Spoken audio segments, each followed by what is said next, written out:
Boom, ta ta, boom. Hey y'all.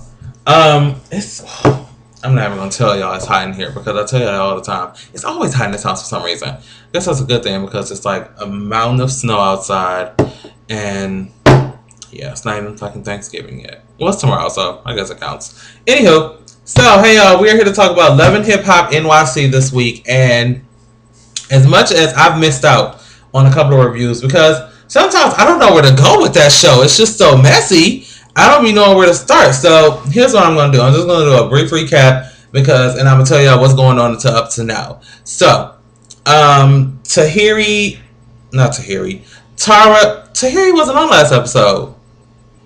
Where'd her and Joe Budden go? Well, that tells you one storyline. Tara and Peter Pan.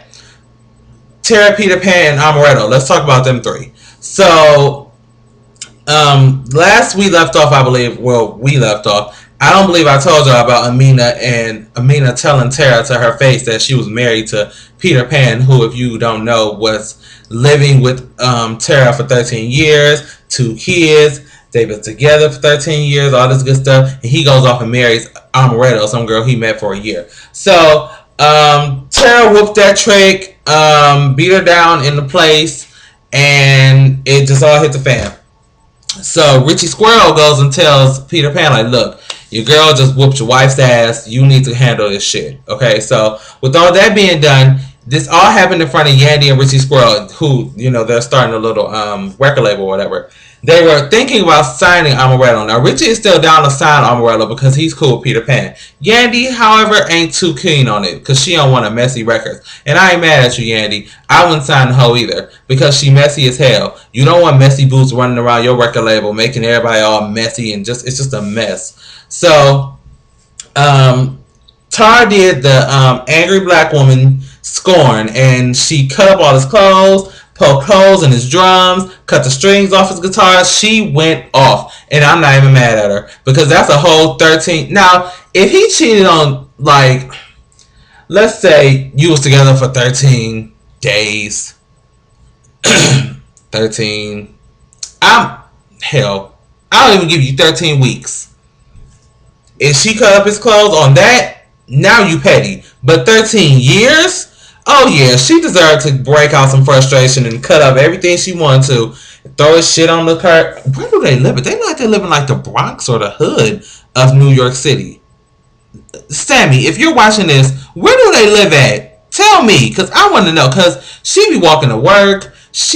Her apartment look like it's hood. Like random people come knocking on her door at any given time. It just don't look like somewhere you shoot a reality show. Just me. So that's basically their storyline. All three of them. Peter Pan trying to still be with both of them, which ain't gonna happen. Tara, if you know any better, I hope you don't do nothing stupid. Which I think she's gonna do something stupid next episode. And where the fuck is K Michelle? K Michelle has been on one episode, two, and there's been 5 episodes thus far.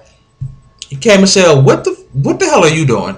She's just here for a check. They should have kept her ass in Atlanta where she had to work. She done got her a damn record and thinks she about to flip her hair and do what she want to do. So that's their storyline. Sagwa and Erica Jean. I think it's Erica Jean. Erica M is the bisexual girl. So yeah, Sagwa and Erica. Sagwa made Erica take a paternity test for her son, for their son, who he's been raising since he was a child. He just randomly I want to know now if this is what his storyline was, because he basically doesn't have one until they put this in it. So they took a paternity test. Now, paternity tests mean one of two things. One, I think you cheated on me, or two, I think you HOE. Either way, it's offensive to women. So Erica was slightly offended, rightfully so. She took the test anyway, got the test done. It proved that he was the father. Everything's back to being happy. Now, randomly, he decides to pull her to the side and say, look, I don't think my son is developing as well as my daughter is, and I'm blaming you as a parent. How the fuck dare you, Sagwa? You just told this lady that she was a hoe and or was cheating on you while y'all was together. And then, after it proved that you were the father of the child, how dare you sit there and judge her parenting skills and tell her that she's not doing her job as a parent because your son is developing the way you believe he's supposed to. And then the reasoning behind it is because you asked Madam Google. Really? Even I know, and I Google every goddamn thing, that Google is not 100% accurate. It might be 99.99% accurate, but that 0.01% will get you effed up.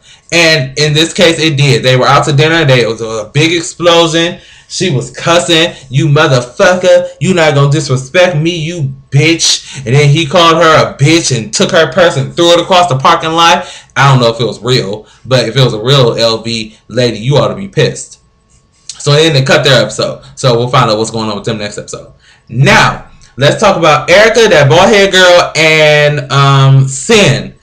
And Richie Squirrel, we'll add him in too. So apparently last season or sometime back then, Richie Squirrel and Erica were in some type of business deal. They made some money and then he screwed her over somehow. I don't know the whole story because this is my first season watching Love and Hip Hop New York. So Sin, who is Erica's girlfriend, doesn't want them working together no more. Rightfully so. However, Erica went and signed a contract for Richie Squirrel to be her manager. Bad move.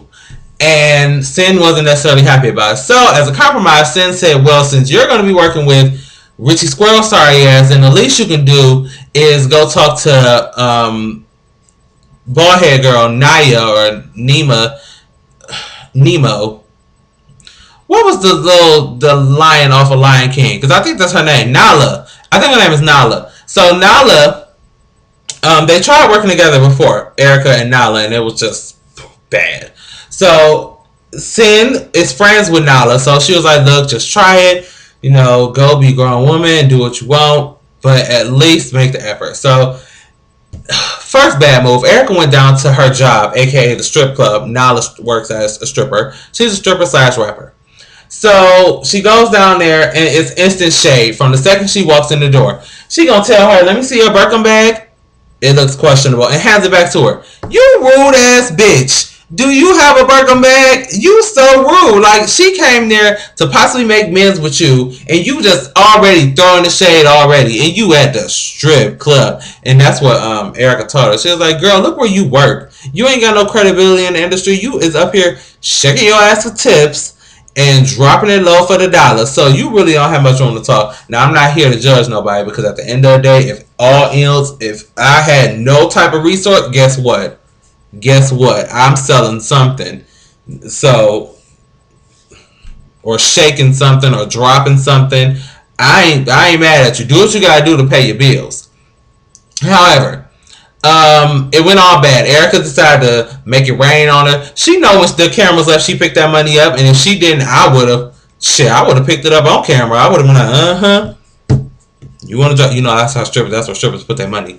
She was like, I would have picked it right up. But is that it? I think that's all our characters for the show. So that's basically it. We'll be back next week with the avid review of the actual episode of it all. It is hot as fuck in here. I love you guys for watching. Peace.